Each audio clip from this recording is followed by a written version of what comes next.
नमस्कार, मी रिद्धी म्हात्रे. बातमीपत्रामध्ये आपल्या सगळ्यांचं स्वागत. आणि बातमीपत्राच्या सुरुवातीलाच राजकीय वर्तुळातली एक बातमी आहे.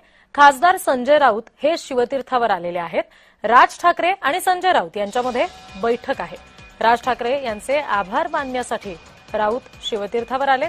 महिला विधेयकाबाबत मांडलेल्या भूमिकेवरून ते आभार मानणार आहेत. मराठी भाषेच्या मुद्द्याबाबत सुद्धा दोघांमध्ये चर्चा होणार आहे असं समजतंय.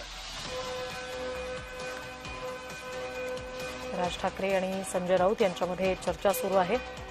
राज ठाकरेंचे आभार मानण्यासाठी संजय राऊत हे राज ठाकरेंचं निवासस्थान असलेल्या शिवतीर्थावर आलेले आहेत. महिला आरक्षण विधेयकासंदर्भात राज ठाकरे यांनी मांडलेल्या भूमिकेसाठी संजय राऊत त्यांचे आभार मानणार आहेत असं समजतंय. त्याचबरोबर इतरही महत्वाच्या मुद्द्यांवर त्यांच्याशी चर्चा केली जाणार आहे. राज ठाकरे आणि संजय राऊत यांच्यामध्ये ही बैठक सध्या आहे. त्यासाठी शिवतीर्थ या राज ठाकरेंच्या निवासस्थानी संजय राऊत आले.